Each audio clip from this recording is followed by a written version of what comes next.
Bonjour à vous, chers choisis de Jésus. Je dirais que le titre du message 3 du 3e volume que je veux commenter avec vous aujourd'hui nous apporte une très bonne nouvelle. Car il dit « Toute souffrance associée aux miennes a une grande valeur et contribue à la purification de la terre. Qui de nous n'a pas rêvé d'un monde meilleur, d'une terre où circule l'amour, la paix, la joie? Eh bien, il nous dit, le moyen que nous avons à notre disposition, c'est d'accueillir nos souffrances et de les associer à celles de Jésus. Et ça rejoint aussi la prière, le texte de Saint Paul qui dit « Je souffre dans ma chair ce qui manque à la passion du Christ ». Et la prière que je formulais ce matin-là est celle-ci. « Seigneur Jésus, je vous présente ma souffrance que vous connaissez. Je l'associe à vos souffrances au moment de la passion.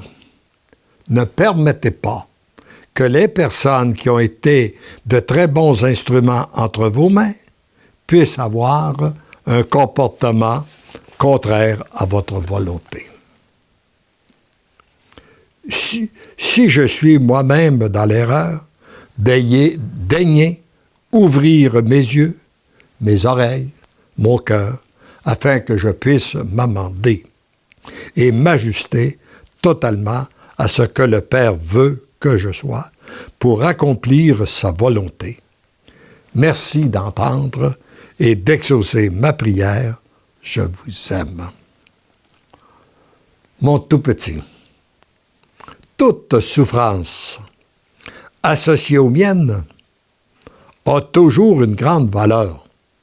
Elle contribue à la purification de la terre déjà commencée. Pour produire tous ces fruits, elle doit être accueillie, vécue et associée à mes souffrances. Il est important de ne jamais oublier cela. Et je reprends cette phrase pour qu'elle soit bien pénétrée en nous. Pour produire tous ces fruits, elle doit être accueillie, vécue et associée à mes souffrances. Pour savoir comment te comporter devant la souffrance, tu n'as qu'à regarder mon comportement. Me suis-je désisté? Ai-je tenté de la diminuer? Ai-je tenté de changer le comportement des autres? À ces questions, la réponse est non. Je l'ai accueilli et vécu en plénitude dans toutes les composantes de mon être, afin de bien accomplir la mission qui était et demeure la mienne. Et nous savons que nous avons tous une mission sur cette terre. Oh, elle est différente, mais chacune de nos missions est importante.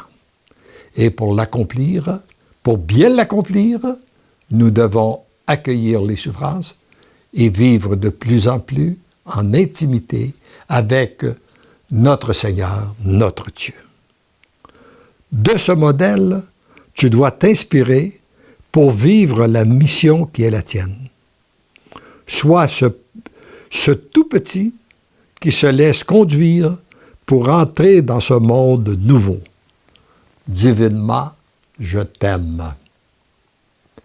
Et cette dernière phrase rejoint un des enseignements de Jésus qui dit « Si vous ne redevenez pas comme des petits enfants, vous n'entrerez pas dans le royaume des cieux. » Et j'ai compris, parce que souvent je m'interrogeais, j'aurais aimé savoir ce qu'il arrive. J'ai rencontré beaucoup de gens dans les missions, dans mes voyages de mission qui m'ont dit « Veux-tu demander au Seigneur qu'est-ce qu'il attend de moi? J'aimerais savoir quelle est ma mission, qu'est-ce que je dois faire, etc., etc. » Et j'ai toujours répondu « Oui, je peux le demander, mais s'il te le disait, il ne ferait pas la même chose qu'il fait avec moi, parce qu'avec moi, il ne me le dit pas. » Et ça m'a pris du temps à comprendre. Mais j'ai compris que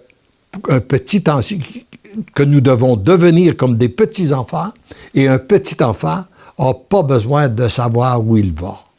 Il a juste besoin de savoir qui le conduit. Alors nous, ayant donné notre oui total, inconditionnel et irrévocable à notre Dieu, nous savons qu'il nous conduit. Nous n'avons pas besoin de savoir où.